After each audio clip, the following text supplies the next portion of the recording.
Hello! Did you like the Millennium Falcon style flying there over the crystal table? Han Solo. It's been said before. Okay, today we're going to be looking at more of our raw crystals, and I'll be talking you through the properties of the crystals and how you can use them in a profoundly energetic and healing way. How does that sound? Shall we get right into it? Alright then, crystals.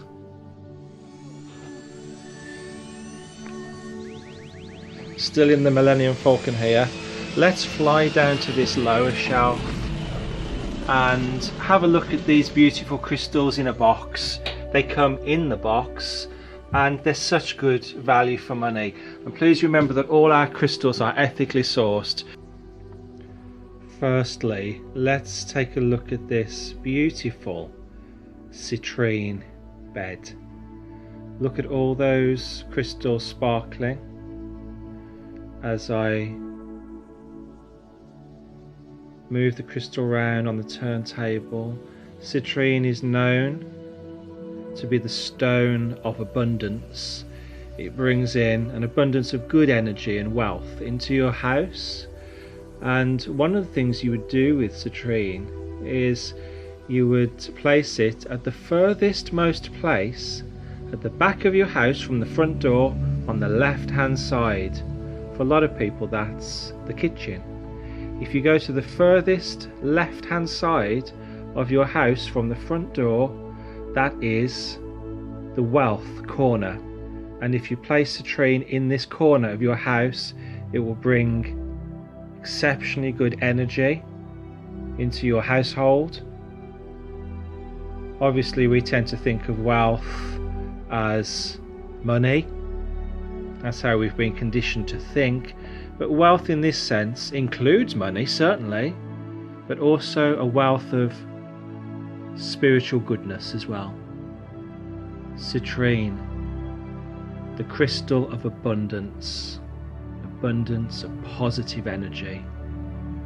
That's lovely, that. And as I said, all these come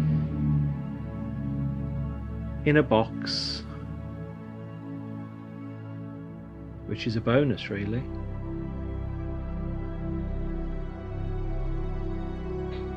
Moving on now to everyone's favourite, an amethyst bed. Look at this straight out of the box.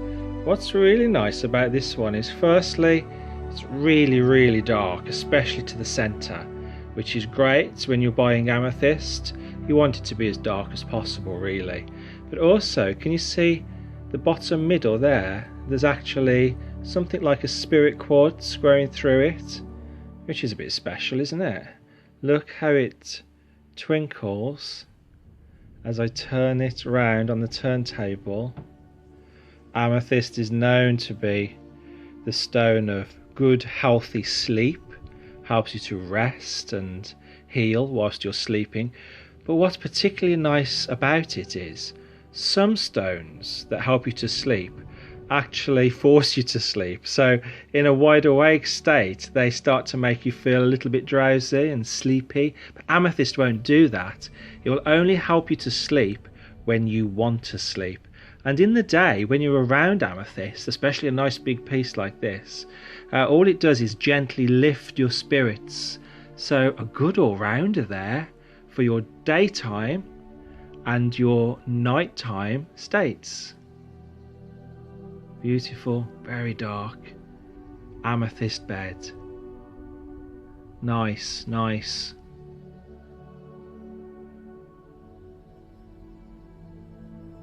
Okay, the next one I chose is honey calcite.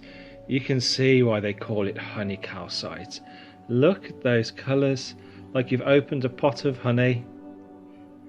It's like a frozen piece of honey. Golden sparkles there. Lovely. Honey calcite is a favourite of ours. All of the calcites are very cleansing, especially honey calcite. If I keep that moving like that. So to hold this in your hand, and it's a good palm size, this. If I put my hand to it, it's actually quite large. Imagine that in my hand. Yeah, it's pretty big, that.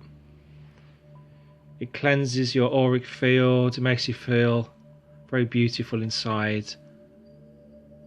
Cleanses your energy. So if you've been through a difficult time, it will cleanse all that energy like a filter. Imagine it being like a filter of your energy. Cleansing it, cleaning it, bringing you back to your former state if you've been through difficult times. And I think we're all going through some difficult times at the moment, aren't we? Look at those colours. Isn't it so very beautiful? Honey calcite. It's almost like honey ice, isn't it? That shine on it. It's all natural. That's how it's formed. It's not falsely polished. Honey calcite is known for its shine and its sheen. Lovely. I could look at that all day. I could get a little motor on this turntable so I could just stand here and have it going round. I think it's given the right effect, isn't it? If I just stop right there and zoom in, you can see those honey tonalities there. It's really quite special, that. And these ridges, if I turn it back, actually fit your fingers really nice. So when you're holding it, your fingers just seem to fit into it. It's like it wants to be held. That's how I felt with this piece. We've had this piece for a while now. Sometimes things just get passed by. Maybe they're waiting for the right person when that happens. Honey calcite, wow, look at that. Look at the channels going through there. Lovely. Just focus it back. There we go. Okay, what's next? Now this is interesting. What's making its way through the landscape here? This actually isn't a crystal. However, it is a very, very fascinating piece. It's a fossil. It's called a trilobite. You all knew that, didn't you? And trilobites are roughly 400 million years old. Can you imagine this little fella? Swimming, crawling. I think they could survive in both water and on land. Don't quote me on that, but I think they could. I'll have to research that. I do find fossils very, very fascinating. Just the thought of their age. This guy would have been living over 400 million years ago, and this is quite a big one, this. A large one. He comes in a nice crushed velvet box as well. Fascinating to hold in your hand and just to think about it, to ponder the time. Beautiful little creature from a very, very, very long time ago. What I would say spiritually is when you hold a fossil, especially a nice large one like this that's got all the details, you have a sense in meditation of going back through time, back through the years. You feel that. You have a sense of connecting with ancestors and energies of much earlier times. Eden times. That's the sort of feeling that you get. Fascinating, fascinating. As I said, not a crystal,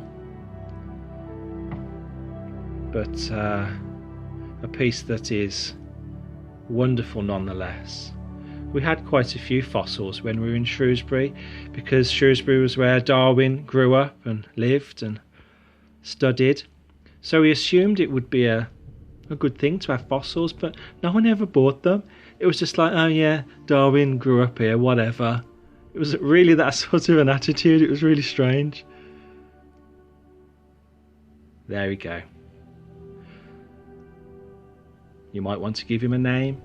Bernie, maybe. He looks like a Bernie. That's a very large trilobite from 400 million years ago. Incredible. Hello, Bernie. Or Barney. Bernie or Barney, maybe. I'm silly, aren't I? Give everything names. Brilliant. Next on the turntable, Jonny's turntable, peacock ore. Now you haven't seen peacock ore until you've seen a large, fine piece like this.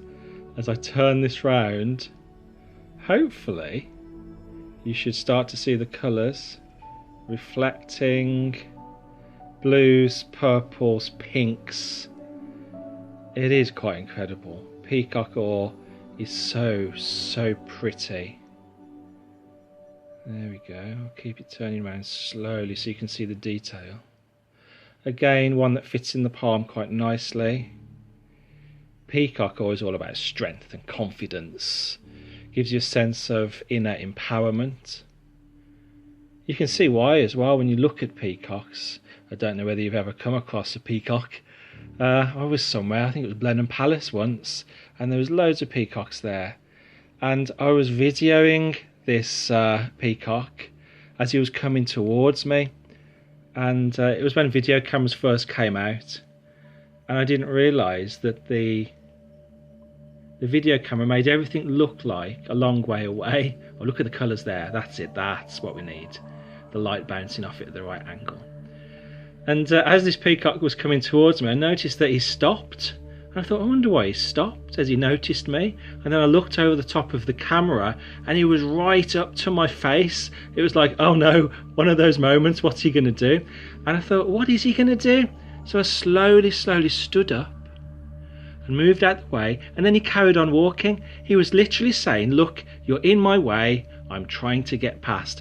And all these little peahens were following him, about 5 of them, all looking at me as if to say, yeah, get out of his way, he's pretty important, you know. Beautiful birds, and you can see why peacock ore is called peacock ore, because the colours are just like the peacock, the colours of the peacock. Let's hold that for you so you can get an idea of the size and the colours.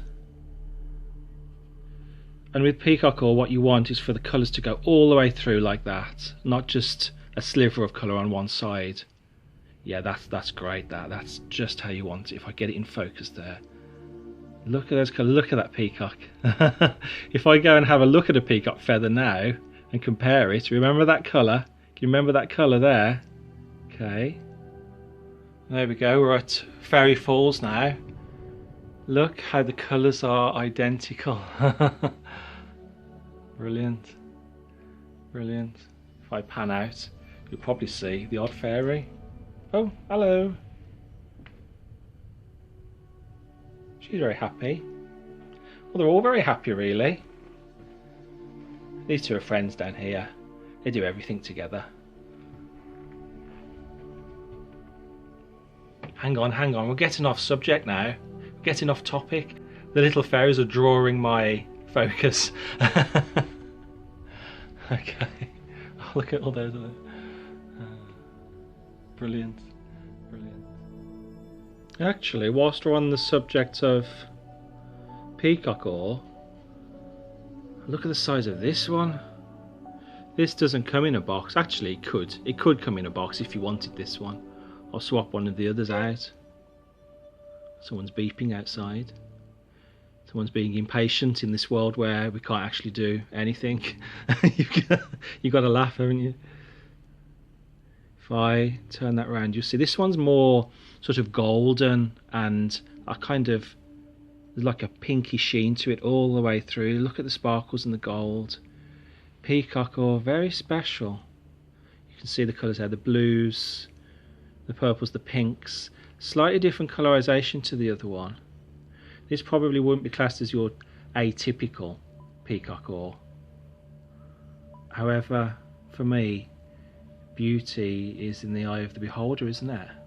That's a very, very fine piece, very golden throughout. I love that. Golden and pink and a little brushing of electric blue as well. If I hold that in my hand, you'll get an idea of the size of it. That's quite heavy. And again, you turn it over, you can see how all the gold and the pink and the blue goes all the way through. That's what you're looking for with peacock ore.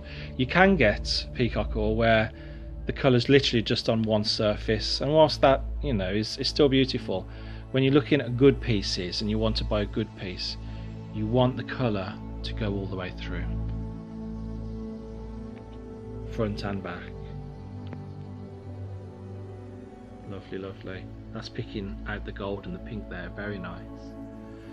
Peacock ore, the stone of quiet empowerment and a sense of inner strength, so you can cope with anything, and so that you can, you know, be proud of what you do and stand by your convictions, like the peacock that stood in front of me as if to say, you need to get out of my way now. I mean, this is all fine videoing me, but I'm going somewhere. It's all about stamping your feet and saying, no, I'm doing this, I'm going somewhere. Helps you to stand by your convictions. And I saw that from that very beautiful peacock that day in Blenheim Palace.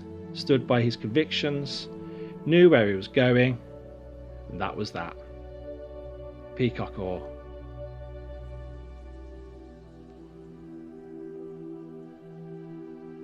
What have we here? Have you seen anything like that? That doesn't look real, does it? Look at those cubes coming out of that rock. You'd think it was some kind of modern art sculpting, wouldn't you? Look at all those cubes coming out. One's just below the surface. And it comes about because of the rock that it's in. The rock that it's in, that it grows out of, if you looked at it under a microscope, looks very, very cube-like. It has a cube structure at a very small molecular level, and so the pyrite crystal grows into those cubes and grows out bigger and bigger, and you end up with these small cubes like the ones down there becoming these very big cubes. We had one once that was £300 and it was a massive cube. Now this fooled geologists for quite a long time, because it just shouldn't happen. You shouldn't get a cube just appearing in nature like that, even though, yeah, it is a platonic solid. You just don't tend to see it large like this. It tends to be something in nature. Cubes tend to be very, very small, something that you can't see with the naked eye. But this is pyrite. This is how it should form. Just like that, rough like that. And can you see some of the cubes coming through there? Well, that generally doesn't happen with pyrite. It only happens when it forms in certain parts of the world where this special rock is. And it's quite chalky, the outside rock. It's quite soft. And so what would happen is you'd end up with this cube, and the geologists would say, well, we don't get this. We don't understand why it's a cube, because this chalky rock around the outside would have totally eroded away hundreds of years ago, and you're just left with the hard structure of the cubed pyrite. But then when they dug down and they started to see it in this very special strata rock, they started to understand, hang on a minute, the cube's forming like this because the rock around it is acting as a kind of mould that's creating the cube-like structure, and then the mould falls away and you're left with just a cube. Cubed pyrite, wow. Proof that all of the platonic solids exist in nature, not just at the small level, but at a large level as well. Who'd have thought it? Look at that. And those cubes go throughout that piece, and if you was to break it up, there'd be loads in there, but you wouldn't break it up. You would leave it like that. Look at it coming out of the rock. That's how it would have formed, growing out of the rock. Special. We've got a large piece of pyrite in its normal form there, a rough pyrite ore. You can see why it fooled the geologists. How do you get that from that? Well, now we know. The strata rock that it grows in, that it comes out of, has a cubed molecular structure. Hey, couldn't be simpler. Lovely. special that you don't see that very often. Okay, well, I hope you enjoyed going around some more of our raw crystals today. We could do this another time. There's loads of crystals to get round. Should we do it again another time? Okay, well, I've enjoyed myself today. Hope you have too. Stay positive, remain calm, and I'll see you next time.